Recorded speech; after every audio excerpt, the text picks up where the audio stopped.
નમસ્કાર દોસ્તો, world in box પર આપ સૌનું હાર્દિક સ્વાગત છે.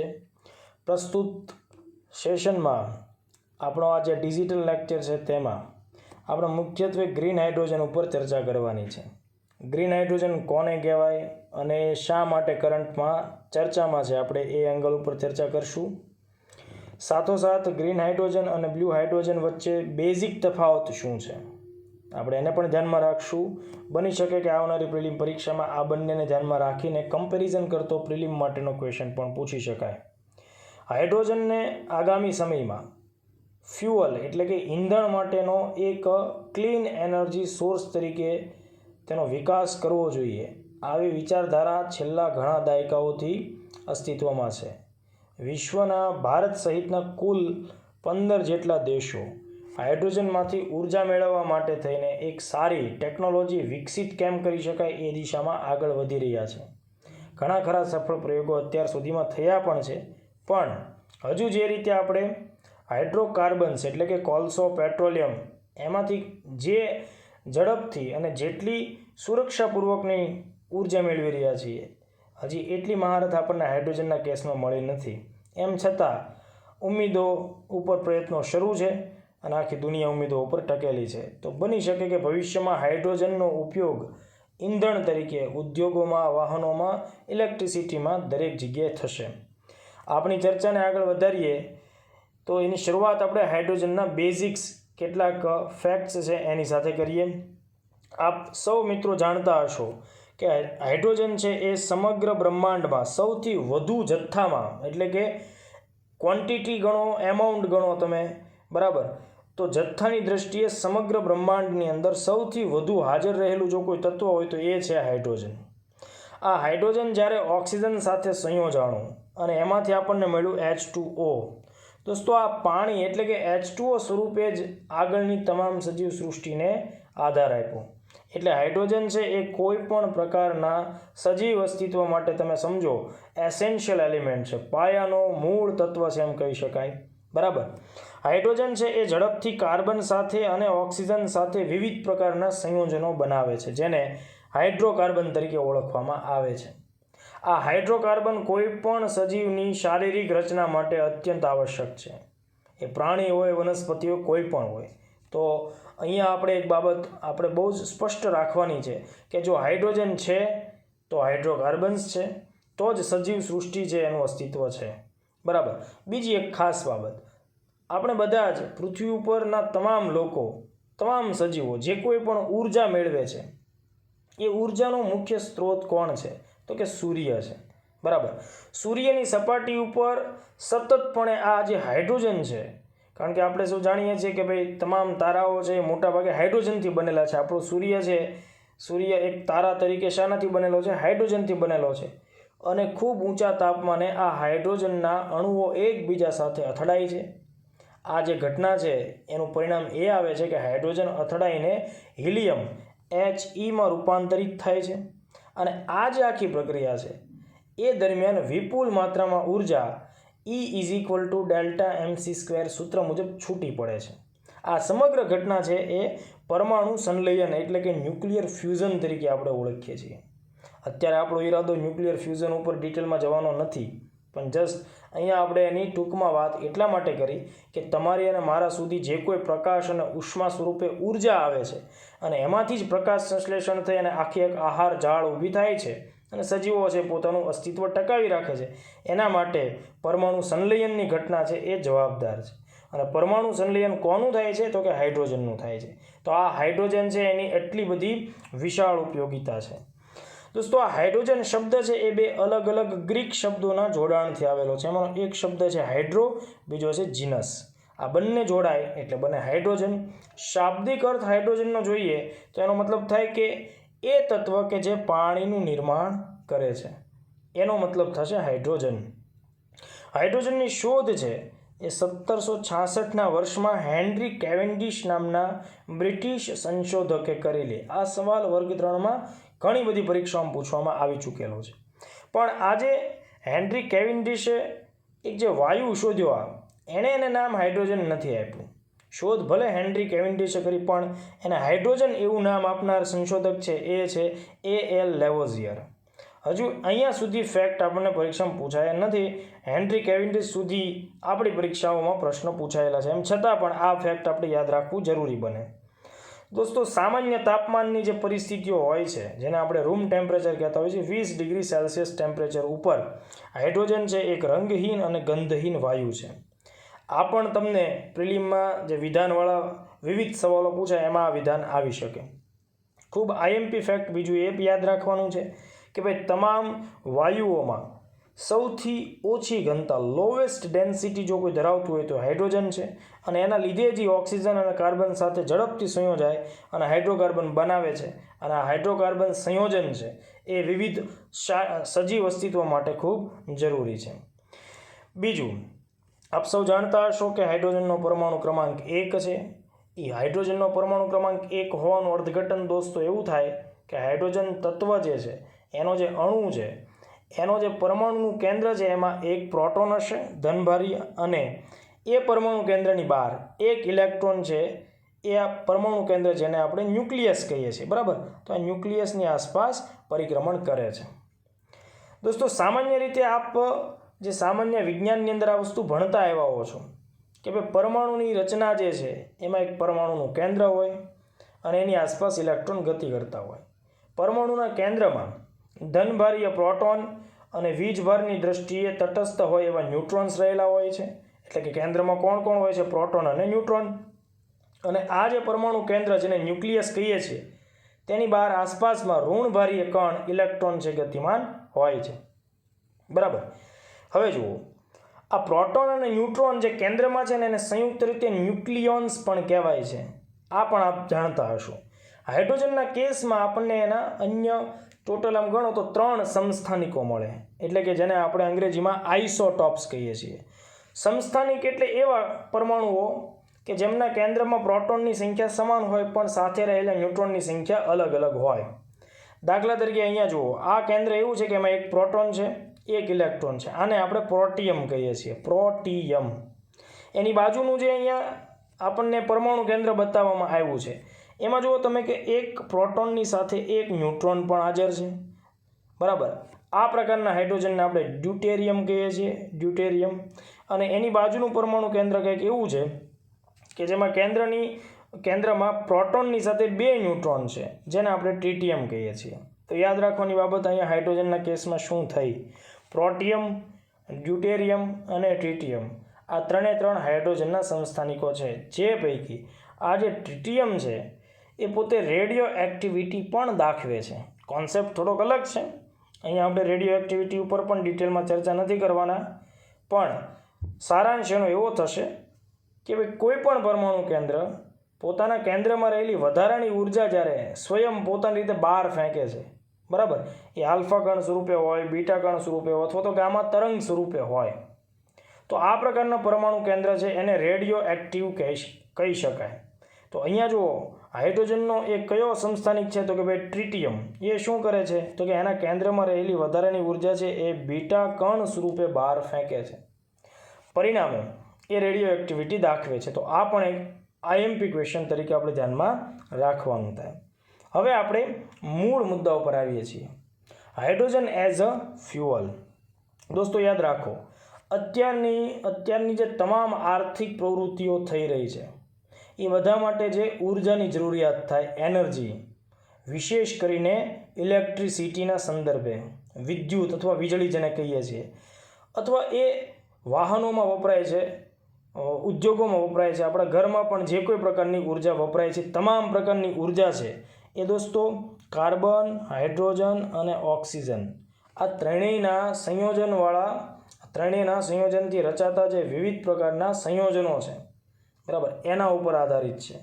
એમ કહી શકાય કે અત્યારની જે ઇકોનોમી આખી છે એ હાઇડ્રોકાર્બન ઇકોનોમી છે, બરાબર. આપણી સુધી જે ઉર્જા પહોંચે છે એ કાર્બન, કોલસો, પેટ્રોલ, ડીઝલ આ બધા સ્વરૂપોમાંથી આપણે મેળવીએ છીએ. મેજર રોલ કોનો છે તો કે ભાઈ આ બધા લોકોનો. એટલા માટે આપણે એને હાઇડ્રોકાર્બન ઇકોનોમી કહી શકીએ. હવે જ્યારે આપણે આ પ્રકારના સંયોજનોમાંથી ઉર્જા મેળવતા હોઈએ તો સ્વાભાવિક છે કે એમાંથી આપણને ગ્રીન હાઉસ ગેસ તરીકે CO2નું ઉત્સર્જન મળે છે, જેના લીધે પર્યાવરણીય અસરો ઊભી થાય છે. પણ માની લો કે આપણે શું કરીએ કે માત્ર હાઇડ્રોજન ઉપરથી ઉર્જા મેળવીએ તો હાઇડ્રોજનનું જ્યારે દહન થશે ત્યારે હાઇડ્રોજનના દહનથી આપણને મળશે H2O એટલે કે પાણી, મતલબ કે કાર્બન ડાયોક્સાઇડ આપણને નહીં મળે. મતલબ કે જે પર્યાવરણ સામેનો જે સૌથી મોટો ખતરો છે કાર્બન ડાયોક્સાઇડ, કે જેને આપણે મેજર ગ્રીનહાઉસ ગેસ કહીએ છીએ, એનું ઉત્સર્જન જો અટકી જાય તો આ ક્લાઇમેટ ચેન્જ જે થઈ રહ્યો છે ને એને આપણે અટકાવી શકીએ. એટલા માટે થઈને આપણે આ તરફ જવાનું છે. એટલા માટે આપણે હાઇડ્રોજનમાંથી ઇઝીલી ઉર્જા કેમ મળે એની ટેકનોલોજી વિકસાવવાની છે. તો આ ઉદ્દેશને ધ્યાનમાં રાખીને કેન્દ્ર સરકાર એટલે કે આપણા ભારત સરકારે અત્યારનું જે રનિંગ યર છે 2021-22 એના બજેટમાં ગ્રીન હાઇડ્રોજનમાંથી ઉર્જા મેળવવા માટે થઈ અને નેશનલ હાઇડ્રોજન એનર્જી મિશન એટલે કે NHEM શરૂ કરવા અંગેની જાહેરાત કરેલી છે. મતલબ નજીકના સમયમાં એ આગામી આયોજન સાથે શરૂ થઈ જશે. અને આ આખા ઉદ્દેશ માટે એટલે કે NHEM તથા રિન્યુએબલ એનર્જી મતલબ સોલર એનર્જી, વિન્ડ એનર્જી, એવા બધા સોર્સ, એ બધાની પાછળ સંયુક્ત રીતે થઈને ₹1500 કરોડની ફાળવણી પણ આ બજેટમાં થઈ છે. એટલે આ મુદ્દો એ રીતે કરંટનો પણ મુદ્દો બને છે. બીજું કે ભાઈ શા માટે આપણે ઉર્જાના એક મહત્વપૂર્ણ સોર્સ તરીકે હાઇડ્રોજન તરફ નજર નાખીએ છીએ, તો એના કેટલાક કારણો છે. આ મુદ્દો અત્યારે એટલા માટે ચર્ચામાં લઈએ છીએ કે દાખલા તરીકે આવનારા જે કોઈ સમયની મેઇન્સ એક્ઝામ જેમાં ગ્રીન હાઇડ્રોજન અથવા હાઇડ્રોજન ઇકોનોમી પર પ્રશ્ન પૂછાય તો તમારી પાસે થોડુંક કન્ટેન્ટ હોય જેના આધારે તમે એનો સારી રીતે જવાબ લખી શકો. અહીંયા આપણે એને ટૂંકમાં ડિસ્ક્રાઇબ કર્યું છે. પહેલું કે ભાઈ હાઇડ્રોજન છે એ સમગ્ર બ્રહ્માંડમાં સૌથી વધુ માત્રામાં હાજર હોવાના લીધે એ નજીકના ભવિષ્યમાં કે ખૂબ દૂરના ભવિષ્યમાં પણ ખૂટે એવું છે નહીં. અને જ્યારે કોઈ વસ્તુ વિપુલ પ્રમાણમાં હોય તો એના લીધે એનો ભાવ છે, એની જે કિંમત છે એ હંમેશા કેવી રહેશે? નીચી રહેશે. એટલે માની લો કે જો આપણે હાઇડ્રોજનને ઇઝીલી કેવી રીતે એનો ઉપયોગ કરી શકીએ એ ટેકનોલોજી ડેવલપ કરી લઈએ છીએ તો આ એક સ્વચ્છ અને સસ્તો આગળના સમયનો ઈંધણ સ્ત્રોત હશે. બીજું, મેં તમને હમણાં વાત કરી એમ કે જ્યારે હાઇડ્રોજનનું દહન થાય તો ઓક્સિજન સાથે જોડાય અને એ શું કરશે? આપણને H2O રિટર્ન કરશે. બરાબર. અત્યારે શું રિટર્ન થાય છે? તો CO2 રિટર્ન થાય છે, કાર્બન ડાયોક્સાઇડ. તો આપણને કાર્બન ડાયોક્સાઇડથી છુટકારો મળે. કહેવાનો ભાવાર્થ એમ કે ભાઈ એ જે સૌથી વધુ વાયુ પ્રદૂષણ માટે જવાબદાર છે CO2, એનાથી આપણે બચી શકીએ. તો પૃથ્વીનું જે તાપમાન વધે છે એનાથી પણ બચી શકીએ. બીજું, અત્યાર સુધીના સંશોધનો એવું કહે છે કે ભાઈ આપણે પેટ્રોલનો જે રીતે ઉપયોગ કરીએ છીએ એની જગ્યાએ જો આપણે હાઇડ્રોજનનો ઉપયોગ કરીએ તો એ પેટ્રોલ કરતાં વધુ 3 ગણું કાર્યક્ષમ સાબિત થઈ શકે છે. તો ખૂબ મોટી વાત થઈ આ તો. બરાબર. એટલે હાઇડ્રોજન તરફ આગળ જવાથી અને એમાં જો સફળતા મળે તો દુનિયા લેવલે ટેકનોલોજીના અને પર્યાવરણના ફિલ્ડની અંદર એક મતલબ મેક્સિમમ લેવલની ક્રાંતિ સર્જાય એવું કહીએ તો પણ કોઈ એમાં અતિશયોક્તિ નથી.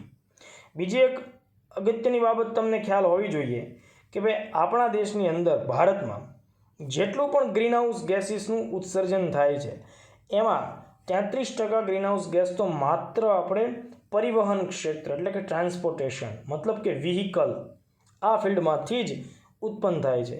એટલે જો હાઇડ્રોજન વ્હીકલ્સ આપણા દેશમાં વધી જાય તો આ આખો જે સિનેરિયો છે એ બદલાઈ જાય. ઉપરાંત ઘણા મહત્ત્વના ઉદ્યોગો છે, લોખંડ, પોલાદ, સિમેન્ટ અને અલગ અલગ કેમિકલ ઇન્ડસ્ટ્રીઝ કે જેમાં ઇલેક્ટ્રિસિટી મેળવવા માટે થઈ અને આપણે કોલસાનું એનું દહન કરીએ છીએ. તો આ બધી બાબતોમાંથી આપણને છુટકારો મળે. જો ઘણા બધા ઇલેક્ટ્રિક વ્હીકલ્સ હોય છે જે અહીંયા આપણને એના અલગ અલગ ટાઈપ બતાવવામાં આવ્યા છે. એ પૈકી આપણે એટલે કે કેન્દ્ર સરકાર છે એ હાઇડ્રોજન અને ઓક્સિજનનો ઉપયોગ કરી અને આ પ્રકારના વ્હીકલ બનાવે એ દિશામાં આગળ વધી રહી છે. હાઇડ્રોજન અને ઓક્સિજનથી જે વાહનો ચાલે એને ફ્યુઅલ સેલ ઇલેક્ટ્રિક વ્હીકલ્સ કહેવાય, જેમાં પેટ્રોલનો કોઈ જ પ્રકાર ઉપયોગ થતો નથી. હાઇડ્રોજન છે એને રિફિલ આપણે સમયાંતરે કરાવવો પડતો હોય છે. હવે માની લો કે કોઈ જગ્યાએ મુખ્ય પરીક્ષામાં અથવા તો ઇન્ટરવ્યૂ લેવલની મુલાકાતમાં હાઇડ્રોજન વ્હીકલના ફાયદા અને પડકારો પૂછાય તો એના પણ આપણી પાસે કેટલાક તથ્યાત્મક અને સારા લોજિકલ આન્સર હોવા જોઈએ. જેમ કે એના ફાયદાઓ ઘણા છે કે કાર્બન ઉત્સર્જન સમાપ્ત થઈ શકે. બીજું, એનાથી ખૂબ સારી આપણને એવરેજ મળે છે. બરાબર. ટેસ્લા મોડેલ S કાર કે જે હાઇડ્રોજન ઉપર ચાલે છે એ એના સિંગલ એક રિચાર્જ ઉપર 400 માઇલ્સ સુધી ચાલે છે. તો આ પ્રકારની અત્યારની કોઈ એફિશિયન્સી આપણને પેટ્રોલ ડીઝલમાં મળતી નથી. બીજું, હાઇડ્રોજનને પ્રવાહી સ્વરૂપમાં લાવ્યા બાદ એને ટેન્કમાં સંગ્રહ કરવો સરળ બને છે. હાઇડ્રોજનની બેટરી છે એ અત્યારે વપરાતી લિથિયમ બેટરી કરતાં વજનની દ્રષ્ટિએ હળવી હોય છે અને ઓછા સમયમાં એ રિફિલ થઈ શકે છે. હવે જો હાઇડ્રોજનના ગેરફાયદા છે એવો શબ્દ આપણે નહીં વાપરીએ, પણ શબ્દ વાપરશું પડકારો. કારણ કે જે વસ્તુ સળગવાથી તમને પાણી મળતું હોય તો એમાં કોઈ પ્રકારનો ગેરફાયદો ક્યારેય હોઈ ન શકે. પડકાર એ છે કે અત્યારે આપણે હાલના ધોરણે એની ટેકનોલોજી નથી વિકસાવી, એટલે આપણને એમ લાગે છે કે એની ટેન્કમાં કોઈ પણ ટાઈમે વિસ્ફોટ થાય, કારણ કે હાઇડ્રોજન ખૂબ સંવેદનશીલ છે ઓક્સિજન પ્રત્યે.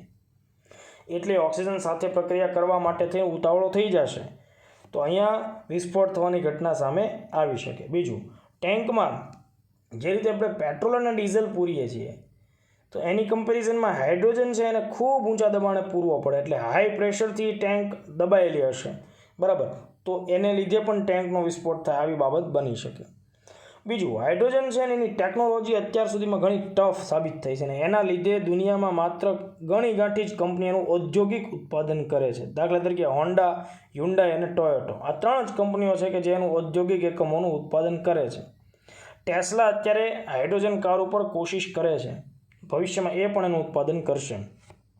2020ના સ્ટેટિસ્ટિક ઉપર જો તમે નજર નાખો તો દુનિયામાં અંદાજ એવો છે કે આશરે 8 લાખ જેટલા ઇલેક્ટ્રિક વ્હીકલ્સ આખી દુનિયામાં, એમાં તમામ પ્રકારના વ્હીકલ્સ આવી ગયા, 2 વ્હીલરથી લઈ અને 4 વ્હીલર સુધીના.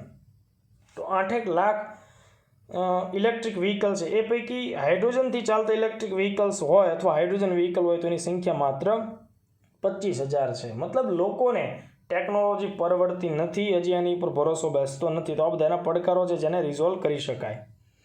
હવે જુઓ, હમણાં આપણે એવી વાત કરી એના ગુણધર્મોમાં કે ભાઈ હાઇડ્રોજન છે એ રંગહીન અને ગંધહીન વાયુ છે. અને મેં તમને શરૂઆતમાં આ જે આપણી સેશન શરૂ થયો એની પહેલાં જ મેં તમને એમ કીધું કે ભાઈ ગ્રીન હાઇડ્રોજન હોઈ શકે, બ્લુ હાઇડ્રોજન હોઈ શકે. એટલે વિદ્યાર્થીને એક પ્રકારનું કન્ફ્યુઝન થવું જ જોઈએ કે આવું કેમ. તો જુઓ ભાઈ, હાઇડ્રોજન હંમેશા એ કલરલેસ જ હોય, બરાબર, એનો કોઈ કલર નથી હોતો. પણ આપણે એને ગ્રીન, બ્લુ, બ્લેક આવો જે કલર કોડ આપીએ છીએ એ હાઇડ્રોજન કઈ પદ્ધતિથી આપણે પેદા કરીએ છીએ, બરાબર, કઈ પદ્ધતિથી આપણે હાઇડ્રોજનનું ઔદ્યોગિક ઉત્પાદન કરીએ છીએ, ઇન્ડસ્ટ્રીયલ પ્રોડક્શન કરીએ છીએ, અને એ ઉત્પાદન થયા બાદ આપણે એનો ઉપયોગ કોઈ જગ્યાએ કરવાના છીએ.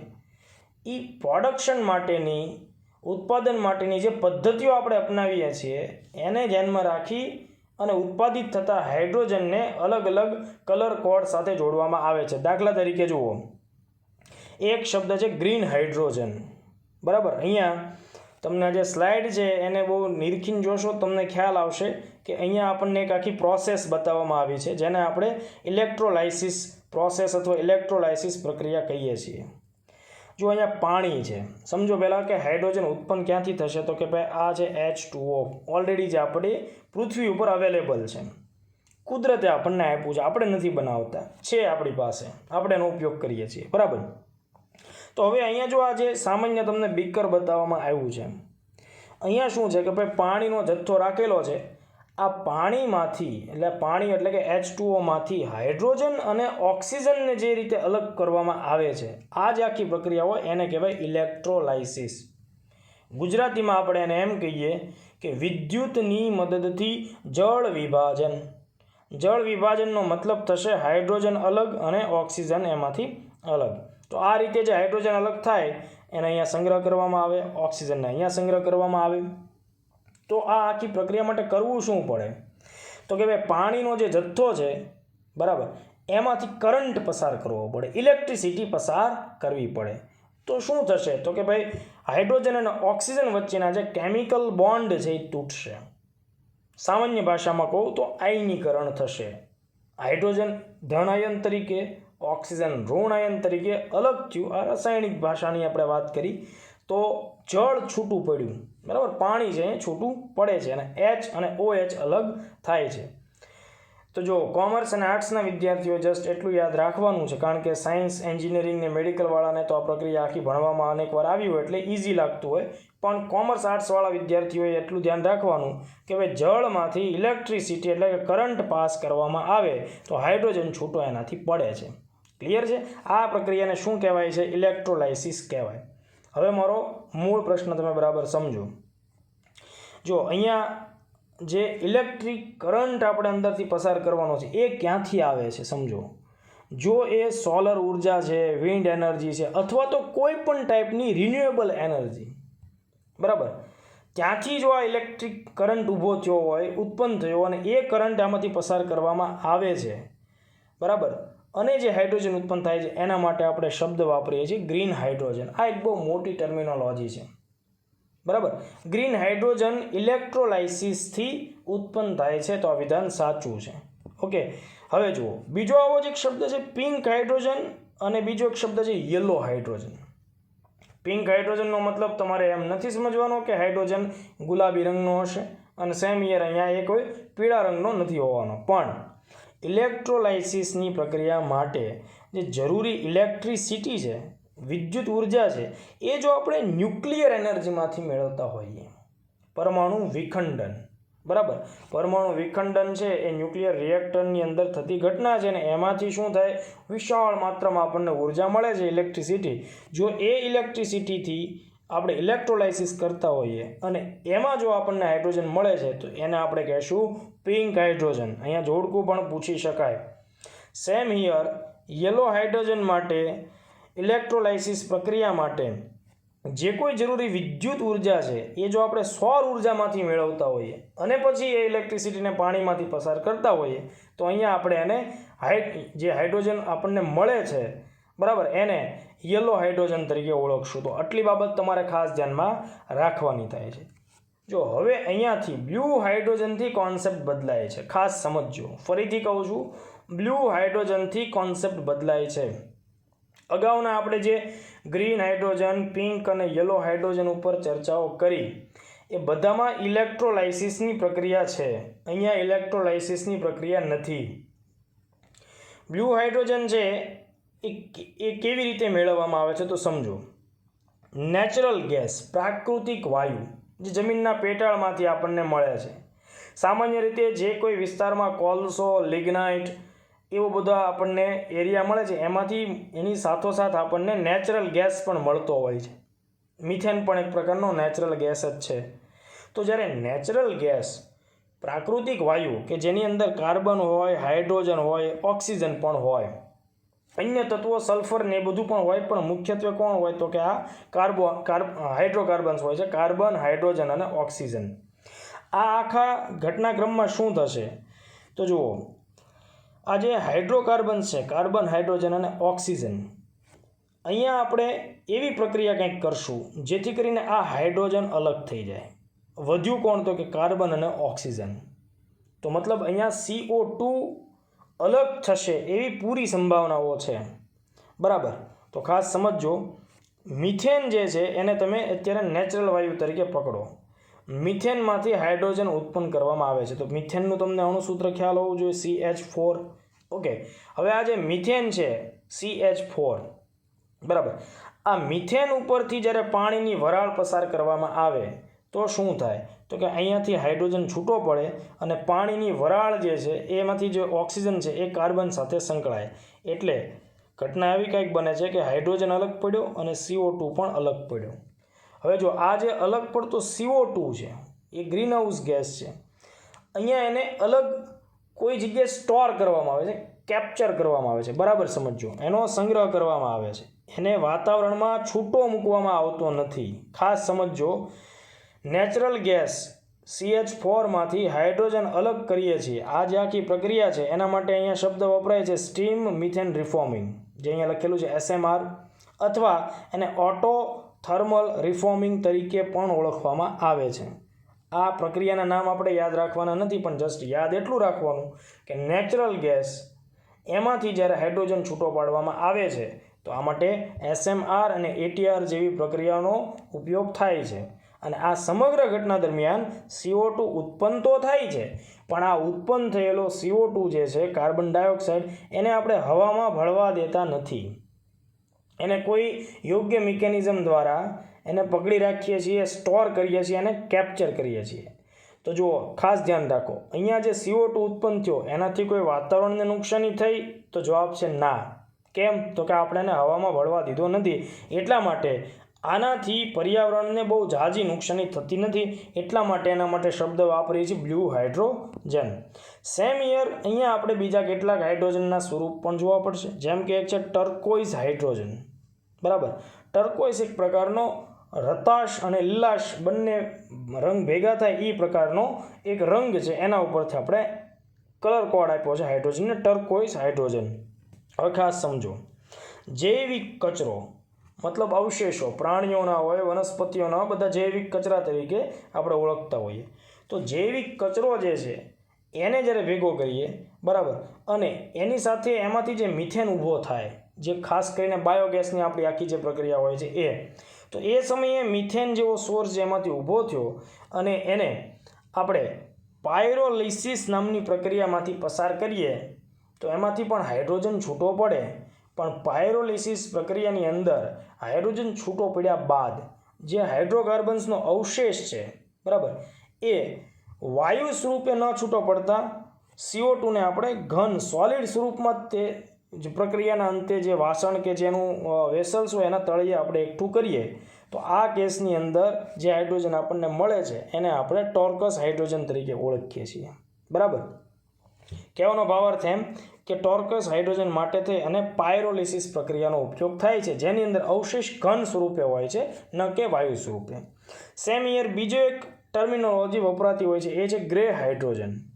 તો જુઓ, મિથેનને જ્યારે જે પ્રાકૃતિક વાયુ છે, જેને હમણાં આપણે બ્લુ હાઇડ્રોજનના અનુસંધાને પણ ચર્ચામાં લીધો, તો મિથેનને જ્યારે ખૂબ ઊંચા તાપમાને આપણે ગરમ કરીએ, બરાબર, અને એની ઉપરથી વરાળ પસાર કરીએ તો અહીંયા તે સેમ પ્રોસેસ થાય છે, હાઇડ્રોજન અને CO2 છૂટા પડે છે. પણ બ્લુ હાઇડ્રોજનની વિરુદ્ધમાં અહીંયા CO2 ને આપણે કેપ્ચર કરતા નથી, એને વાતાવરણમાં ભળવા દઈએ છીએ, એટલે એનાથી પર્યાવરણને નુકસાની થાય એવી સંભાવનાઓ રહેલી છે. તો ગ્રે હાઇડ્રોજનની અંદર પર્યાવરણને નુકસાની થઈ શકે, બ્લુ હાઇડ્રોજનમાં થતી નથી. તો અહીંયા જે છૂટો પડે છે એ હાઇડ્રોજન ગ્રે હાઇડ્રોજન છે. છેલ્લા બે સ્વરૂપ આપણે હાઇડ્રોજનના જોઈએ, એમાં એક છે બ્લેક હાઇડ્રોજન અને એક છે બ્રાઉન હાઇડ્રોજન. દોસ્તો, જ્યારે તમે કોલસામાંથી વિવિધ પ્રક્રિયાઓ દ્વારા હાઇડ્રોજન છૂટો પાડો, બરાબર, કોલસો કાર્બન અને હાઇડ્રોજનનું સ્વરૂપ છે, તો જ્યારે કોલસામાંથી હાઇડ્રોજન છૂટો પાડીએ છીએ અને એ પ્રક્રિયા દરમિયાન પણ જે CO2 ઉત્પન્ન તો થાય જ છે, આ CO2 ને પણ આપણે પકડતા નથી, સ્ટોર નથી કરતા. ઓકે, તો કોલસામાંથી જે હાઇડ્રોજન છૂટો પડે એને આપણે બ્લેક હાઇડ્રોજન કહીએ છીએ. યાદ રાખો, અહીંયા બ્લેક હાઇડ્રોજન છે એ કાળા રંગનો હાઇડ્રોજન નથી, કોલસામાંથી મેળવીએ છીએ એટલે એને કલર કોડ તરીકે આપણે બ્લેક હાઇડ્રોજન કહીએ છીએ. તો અહીંયા જો ગ્રે હાઇડ્રોજન કરતાં આ જે બ્લેક હાઇડ્રોજન છે એની જે આખી નિર્માણ પ્રક્રિયા થઈ એમાં જે CO2 ઉત્પન્ન થયો એનું પ્રમાણ ઘણું વધારે હશે, એટલે ગ્રે હાઇડ્રોજન કરતાં બ્લેક હાઇડ્રોજનનો CO2નું પ્રમાણ વધારે છે, એટલા માટે પર્યાવરણને વધુ નુકસાની કરશે. સેમ યર બ્રાઉન હાઇડ્રોજન છે એ કોલસાનું એક નિમ્ન સ્વરૂપ છે લિગ્નાઇટ. બરાબર, લિગ્નાઇટમાંથી જ્યારે આપણે હાઇડ્રોજનને છૂટો પાડીએ તો અહીંયા પણ CO2 તો ઉત્પન્ન થશે, એ આના કરતાં પણ વધુ ખતરનાક હશે, મતલબ એનું પ્રમાણ વધારે હશે. તો અહીંયા પર્યાવરણને વધુ નુકસાની કરનારો CO2 ઊભો થશે, કારણ કે એનો જથ્થો વધારે હશે. અને આ રીતે લિગ્નાઇટમાંથી જો આપણે હાઇડ્રોજન મેળવીએ છીએ તો એને કહેશું બ્રાઉન હાઇડ્રોજન. બરાબર, તો આ રીતે વિવિધ પ્રકારના હાઇડ્રોજન્સના સ્વરૂપો વિશે આપણે વાત કરી. તો દોસ્તો, આ લેક્ચર તમને લોકોને ઘણી બધી સમજણ આપનારો અને ઘણા ફેક્ટ્સ આપનારો હશે. ઓકે, તમે પર્સનલી મારી સાથે ઇન્સ્ટા ઉપર Nikul_7522 આ હેન્ડલ સાથે જોડાઈ શકો. અમારા ઇન્સ્ટાગ્રામ એકેડમીના હેન્ડલ છે world.inbox સાથે સંકળાઈ શકો, અથવા તો તમે અહીંયા જે સ્ક્રીન ઉપર દર્શાવેલા બે નંબર છે એના ઉપર પણ અમારો સંપર્ક સાધી શકો. ખૂબ નજીકના સમયમાં આવા બીજા કોઈ કોન્સેપ્ટ ઉપર આપણે ચર્ચા માટે ફરીથી મળશું. જય હિન્દ, જય ભારત.